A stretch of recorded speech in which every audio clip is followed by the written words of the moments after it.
Dari Mas Nufail Sadat mengisahkan, Tony FS membacakan. Kisah ini dialami oleh tetangga penulis yang tinggal berjarak 6 rumah dari rumah penulis. Saya di sini penulis ya. Saya mengenal secara pribadi dengan Lekdar dan Mbak Sri. Maaf, nama-nama tersebut bukanlah nama sebenarnya, dan sudah selayaknya saya merahasiakannya demi menjaga kebaikan nama keluarga tetangga saya ini. Dan sebelum saya melanjutkannya, saya harus berdoa dulu. A'udzu bikalimatillahi tammati. Bismillahirrahmanirrahim. Allahumma sholli ala sayyidina Muhammad sallallahu alaihi wasallam.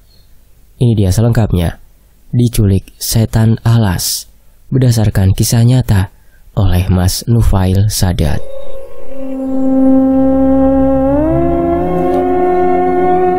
Lekdar dan Mbak Sri adalah pasutri. Mereka tinggal satu dukuh dengan saya. Sebagai informasi, desa tempat di mana saya tinggal ini, sekalipun dilewati oleh jalan raya utama Pantura, namun sisi-sisi desa kami masih dikelilingi oleh hutan belantara yang benar-benar lebat. Waktu itu, jauh sebelum pembangunan era modern sekarang ini, termasuk jalan tol dibangun di wilayah saya, Pantura. Dan belakang desa saya, tepatnya belakang rumah saya ini, ada sebuah tanah lapang atau lapangan sepak bola kampung, yang juga kebetulan ada di sisi pinggiran hutan. Dan di salah satu sisi pojok lapangan persis, ada tanah pekuburan warga, yang juga letaknya tepat di pinggir hutan, kuburan Poncol namanya. Kisah ini terjadi dulu saat saya masih sekolah tingkat SMA, kira-kira 22 tahun yang lalu. Ketika itu saya baru pulang sekolah.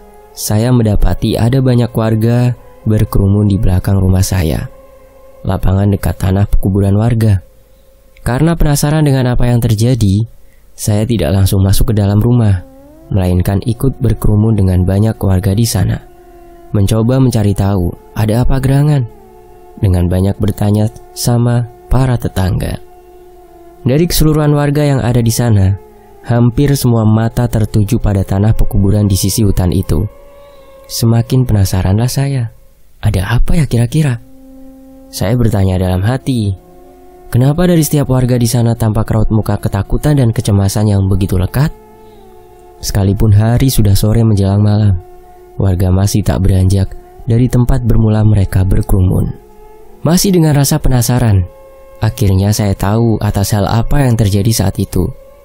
Untuk menceritakan awal mula kejadian, saya akan putar balik ceritanya sedikit ya. Jadi tetangga saya ini, Lekdar dan Mbak Sri, terlibat dalam pertengkaran suami istri. Saking emosinya, Lekdar sampai juga menggunakan tangannya atau main tangan terhadap Mbak Sri yang adalah istrinya. Pun karena emosi yang telah meluap, meledak-ledak, dengan keras memaksa Lekdar memasukkan Mbak Sri yang sudah dipenuhi tangisan ke dalam sebuah kandang ayam di sebelah rumah mereka. Tidak peduli seberapa keras dan histerisnya tangisan Mbak Sri. Singkat cerita, ketika mempunyai kesempatan untuk melarikan diri, Mbak Sri pun kabur dari kandang ayam itu menuju tanah kuburan warga pinggiran hutan itu, dengan masih diiringi tangisan yang menyedihkan karena ulah suaminya. Mbak Sri terus berlari menuju tengah hutan tersebut. Dari kejadian pertengkaran pasutri ini, banyak dari tetangga-tetangga sekitar yang akhirnya merasa cemas dan khawatir atas kondisi Mbak Sri saat itu, sehingga mereka memutuskan untuk menyusul Mbak Sri ke tengah hutan untuk memintanya agar segera pulang saja. Namun, ketika para warga beserta suaminya, Lekdar, mengejar masuk ke hutan, Mbak Sri malah semakin lari menjauh dari kejaran warga. Dan anehnya, untuk perempuan seusia Mbak Sri, tidak semestinya ia bisa berlari begitu cepat di tengah hutan belantara yang sangat lebat seperti itu. Bahkan anak-anak muda desa yang terbiasa bermain sepak bola, yang seharusnya masih mempunyai tenaga yang lebih kuat, sama sekali tidak ada yang mampu mengejar pelarian Mbak Sri ini. Padahal keberadaan Mbak Sri juga masih nampak oleh mata para warga yang mengejarnya. Hanya saja saat itu, sepertinya ia bukanlah Mbak Sri yang dikenal warga sehari-harinya, atau entahlah. Pikiran warga pun kacau, serta takut memikirkannya. Jangan-jangan Mbak Sri sudah ada perewangannya, sudah disusupi makhluk sebangsa jin pada jasad hidupnya ketika ia lari memasuki hutan. Dengan diliputi keputusasaan, Lekdar dan semua warga yang mengejar Mbak Sri akhirnya memutuskan untuk kembali ke desa dengan satu alasan kekhawatiran. Bila terus dikejar, Mbak Sri malah akan semakin masuk jauh ke dalam hutan dan tidak akan pernah kembali lagi ke rumah. Nah, itulah awal kejadian itu bermula. Sehingga saya mendapati banyak warga berkumpul dengan tampak kecemasan pada wajah-wajah mereka saat itu. Kita kembali ke awal cerita, di mana saya sedang mencari tahu kebenaran kejadiannya. Sudah cukup lama para warga berkerumun menunggu kepulangan Mbak Sri di pinggir desa. Tiba-tiba muncul sosok perempuan di tengah gerbang tanah kuburan yang seolah sedang memandangi kami, mengawasi kami dengan cermat, dan nampak pula gelagat kegelisahan yang tersirat dalam lakunya. Ya, benar, sosok itu adalah Mbak Sri, atau mungkin lebih tepatnya mirip Mbak Sri. Karena sejak kejadian kejar-kejaran tadi, sosok yang dikejar itu benar-benar tidak seperti layaknya Mbak Sri yang normal dikenal warga. Lantas, siapa sebenarnya dia? Atau apa? Entahlah, abaikan itu. Dan dengan serentak banyak warga yang berteriak-teriak memanggil nama Mbak Sri agar segera pulang dari pekuburan hutan itu. Mbak Sri, balik Mbak, mesake anakmu. Mbak, balik Mbak. Begitu terus sahut-sahutan teriakan warga terhadap Mbak Sri yang terdiam saja di gerbang kuburan itu. Ketika siang hari, bisa jadi tanah pekuburan hutan itu akan nampak biasa-biasa saja. Namun entah bila sudah petang atau malam hari tiba, tempat itu benar-benar sudah bukan seperti tempat yang biasa-biasa saja. Akan ada banyak kejadian-kejadian di luar nalar yang akan terjadi di sana. Menurut tetangga-tetangga saya, terutama mereka yang biasa berkeliaran di sana pada malam hari untuk sekedar berburu katak di sawah dekat kuburan itu, kabarnya seringkali mereka ditemui sosok tulang belulang, atau kita biasa menyebutnya dengan tengkorak, yang menangis di atas batu nisan. Adapun dengan penampakan golek kencono yang kerap menggelinding ke sana kemari untuk sekedar menggoda warga yang masih berada di sekitar wilayah itu pada sore dan malam hari, segala macam kuntilanak, genderuwo, pocong, dan jin-jin lainnya sudahlah biasa bermunculan di desa kami. Mungkin sudah seperti kelaziman saja kejadian-kejadian mistis terjadi di wilayah tempat tinggal kami. Dan bahkan yang lebih sering, pada hari-hari tertentu muncullah penampakan senjata-senjata klinik yang bertuan ataupun tak bertuan berterbangan serta memancarkan sinar di atas langit desa saya. Seperti sedang adu kekuatan, saling menghantam satu sama lain. Ada yang berupa batu cincin hingga sebilah keris yang melayang-layang saling bertabrakan sampai mengeluarkan percikan-percikan cahaya pada bagian tubuh senjatanya ketika saling berbenturan. Dan kabar terakhirnya ya, senjata-senjata itu sudah menghilang lama sejak mbah-mbah sesepuh dan tetua di desa saya banyak yang sudah meninggal. Banyak dari cerita gaman atau senjata-senjata itu sudah pergi mencari tuan-tuan yang baru setelah ditinggal mati oleh pemilik yang lama. Dari berbagai macam kejadian itulah ribuan kecemasan warga akan posisi dan kondisi Mbak Sri ini terjadi. Hari sudah petang, namun tidak ada tanda-tanda sama sekali Mbak Sri akan pulang.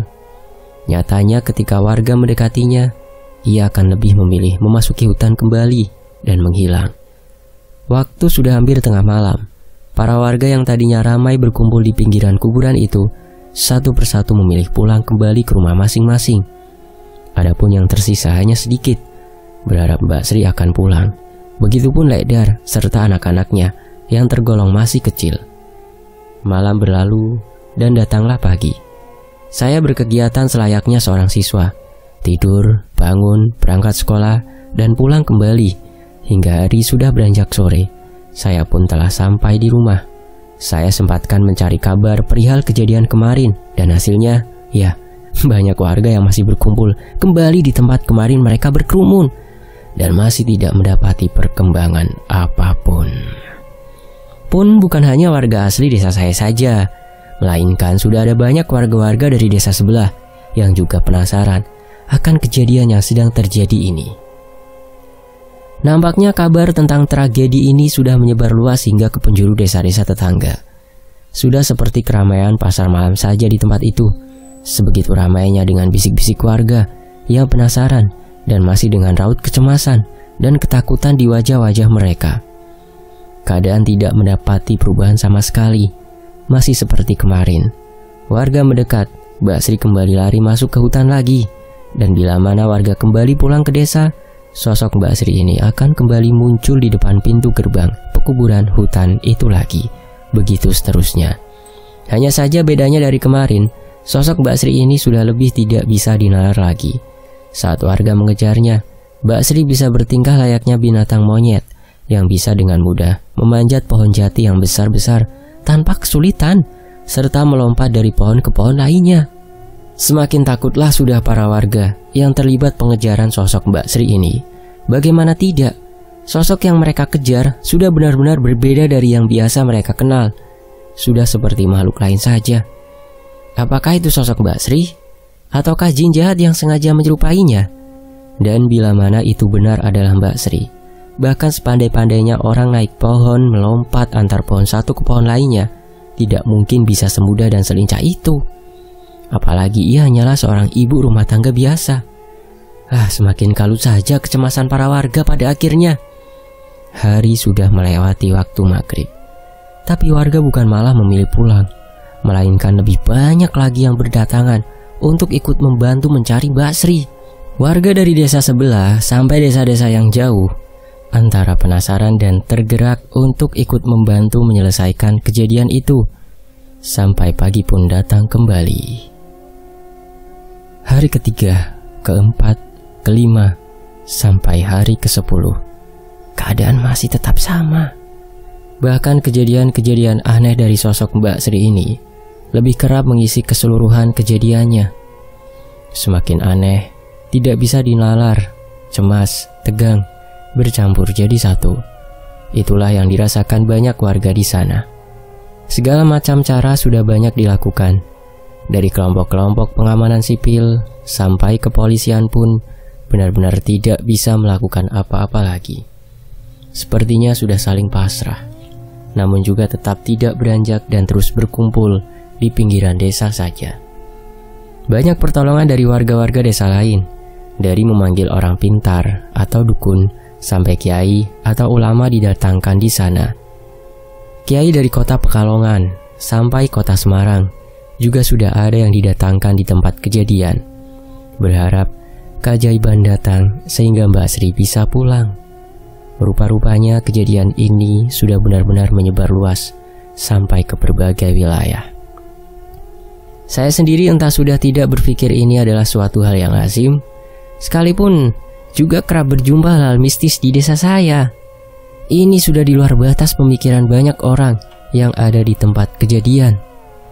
Setelah berapa lama, di hari ke-10, akhirnya ada sedikit titik cerah. Ada satu kiai yang akhirnya bisa berkomunikasi dengan Mbak Sri, yang juga masih terus berlaku hal yang sama. Dikejar, lari masuk ke hutan.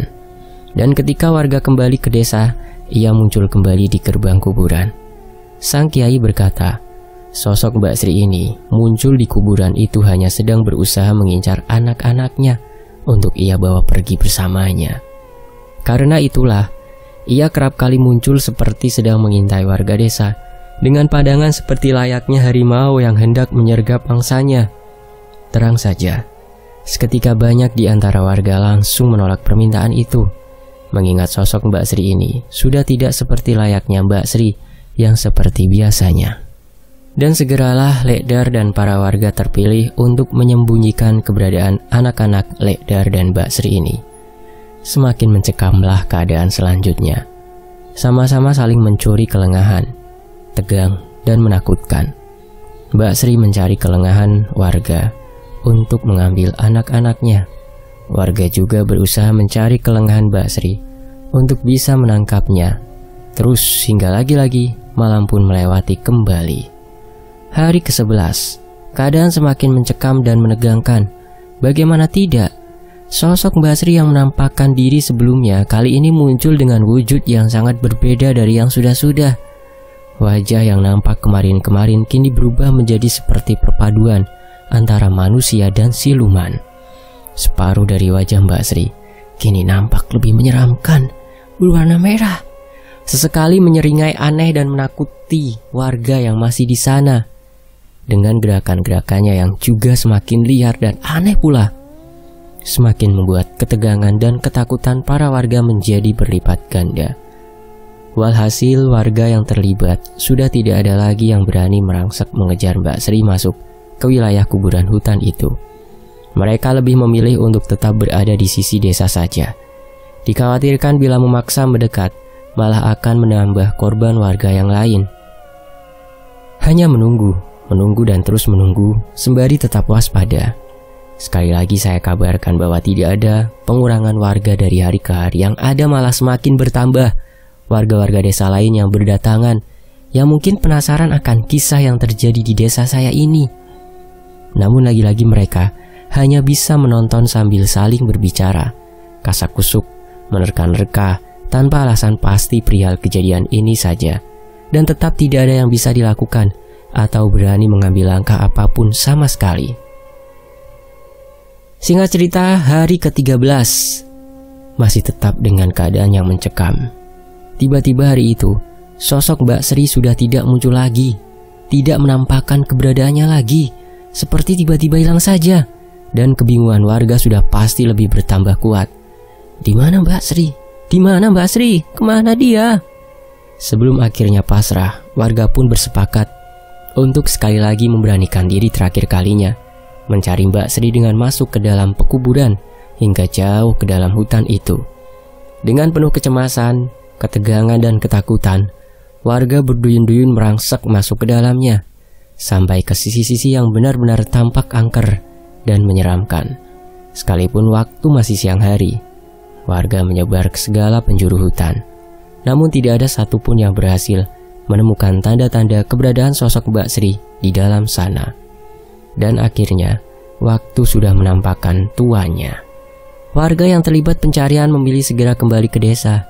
Mereka takut bila petang menjelang akan ada serangan-serangan tak terduga, entah dari makhluk-makhluk penunggu atau dari hewan-hewan buas yang tinggal di hutan itu.